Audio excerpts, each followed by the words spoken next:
you're telling me that your husband is like literally the only person in your family you get to choose, and you're going to choose the biggest loser of all time? Your wife is literally the only family member you get to choose, and you're going to pick the girl who gobbled 35 glizzies before she turned 25?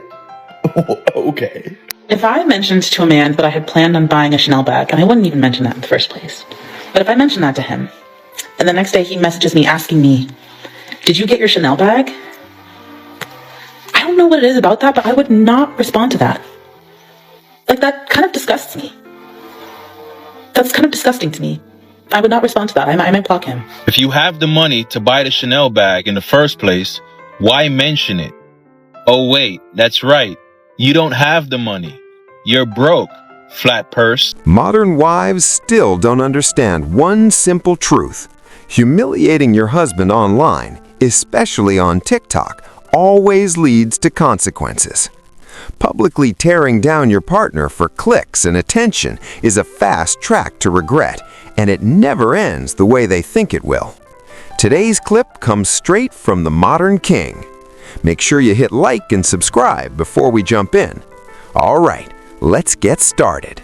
Just a married pregnant mom, but I still shaved my entire body for this concert just in case. If that wasn't disgusting enough, take a look at these comments. Are the chances low? Yes, but are never zero. So you're saying there's a chance. This is a married mother with a child. 33 weeks pregnant with twins, but that will not stop me. You got this, mama. Married woman with a baby on the way. Girl, my husband said you're 2 weeks postpartum. Why don't you just wear leggings? Excuse me, sir, you think leggings are appropriate attire for meeting my boyfriend for the first time? Funny thing is that she turned comments off for her video, but too late, sweetheart. I saw them, and now we've all seen them. Also, I gave you a more appropriate shirt since you love being... It's wild how some women genuinely believe that one day sleeping with a celebrity is going to magically transform their lives.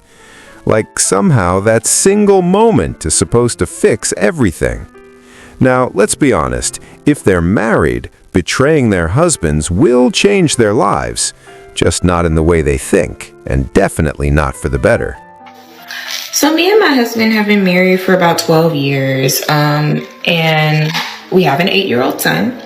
My husband's pretty much the breadwinner. He hasn't required for me to work or really contribute financially to the household the whole time we've been married. So I haven't worked, and he hasn't imposed really any like wifely duties on me. Like, I don't have to have dinner ready when he gets home from a long day of work or anything like that. This woman already has everything modern women claim they want in a husband. A man who provides, supports her fully, and doesn't demand anything in return. Yet you can hear it clearly in her voice. She's still unhappy, still irritated, still searching for something to complain about. Because no matter how good the situation is, modern wives always seem to find some reason to be upset. I pretty much just do what I want, whether that's lay down all day or go to the gym. My son's in school now, so he's not with me all day. So I don't, really have any like wifely responsibilities. He just lets me pretty much rock. So anyway, I've been having an affair for like the last 8 to 9 months, I think. And my husband, caught me. He pretty much walked in on us in the act. The fact that she casually admits to having an affair that lasted for months says everything you need to know.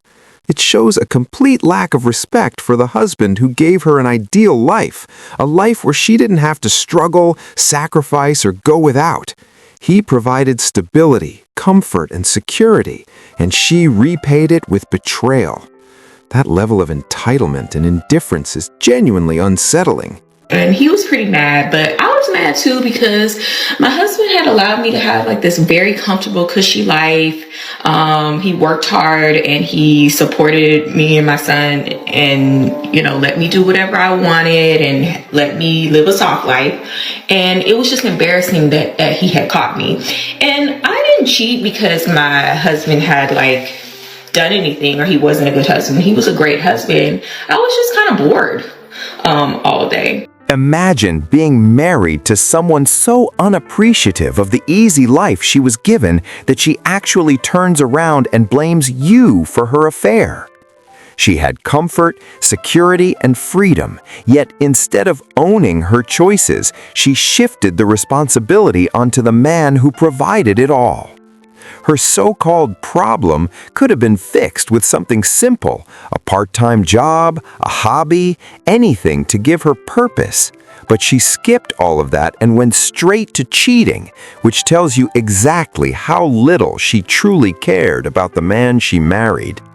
So anyway, when my husband found out that I was having an affair, I got mad and I made him leave our marital home, and I kept my son here. And I hired a divorce attorney because I wanted to file for divorce immediately now that my husband had caught me. And I won't allow him in the house. I won't allow him to come in here and get all his things. I won't allow him to see my son. She didn't just betray this man. She crossed every possible line. She forced him out of his own house, held on to his belongings, and is even using his own son as leverage. And all of this is happening for one reason. She's furious that she got exposed for sleeping with another man. Yet somehow, she's acting like she's the victim, like she's the one in the right. Think about how insane that really is. I've already told my lawyer that I want full custody. Okay, I don't want Dad to have visitation at all. I want to keep the house, I want to keep the cars, and I want 100% of all of our marital property. Whether that's his bank accounts, his investment account, his retirement accounts. I want all of that because it just was embarrassing that he caught me cheating, and I now have to impose some of that embarrassment on him. Even though this is starting to feel like pure rage bait, the unfortunate reality is that this behavior isn't rare at all. There are way too many women who actually think and act like this, and then proudly document their demands on TikTok. They speak as if the world owes them everything, simply because they exist. And the scariest part is how normal this mindset has become.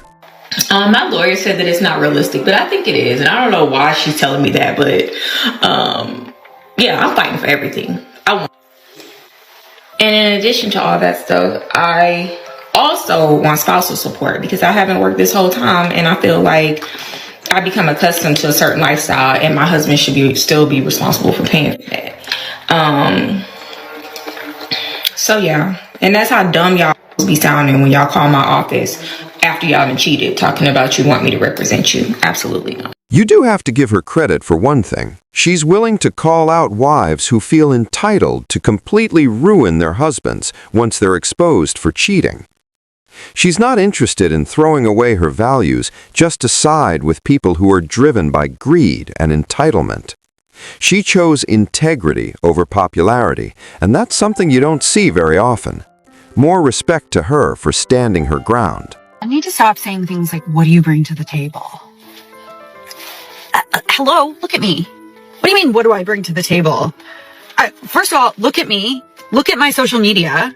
Look at what I do in the world. Read my writing. I bring so much to the table that the table broke. It broke under the weight of all the shit that I put on the table that I brought to the table. Not to mention, the things I do on top of the table. It's not just me. It's like all the women I know. Not only are we bringing everything and more to the table and being hot while doing it, we are the table. If she really thinks she's the table, then it's one built with bargain bin materials. Everything she listed is either irrelevant to most men or something they simply don't value at all. A social media following doesn't increase a woman's worth. Neither does bedroom performance, and temporary looks fade faster than people like to admit. And honestly, I've never met a single man who is attracted to a woman because of her follower count. The idea itself is ridiculous. What I love about this is that, and we're going to play the videos after this, I wanted you to get the context of who she is and what she's like. So you see, someone asked her what she brings to the table, and she didn't like that. What's interesting is that she does all these videos trying to, capture a man, right, in a bad moment, and she claims that then they get defensive. Honey, you got a little defensive when someone asked what you bring to the table. And let me just remind you again. She says, look at me. Yeah, I'm looking. And your point is what? Exactly, hon. Still looking. Basically, it's I bring this, right? Yeah, okay, well that's good for a hot minute. What else you got going on, sister? Modern women often believe that men only care about looks. What they failed to realize is that men want more than just a pretty face or an attractive body. Most of the time, a man has to make significant changes, sacrifices, and compromises just to let a woman into his life. So she better come prepared with qualities that actually matter. Is what I would say to that. And then she says her social media. Your social media is not helping you, honey. Your whole social media page is ripping on men. That's not helping you with guys, love. Unless it's a doormat. In which case, we all know that you'll drop him and leave him in 2 seconds flat. So that's not helping you. Your writing, this is not what guys care about.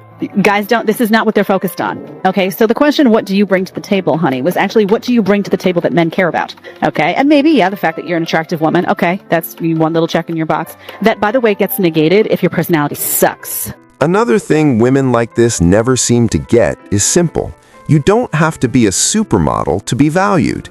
Even if a woman is average in looks, being peaceful, caring, and genuinely friendly will carry far more weight over time. Looks fade in a few years, but character, that lasts. It's really not rocket science.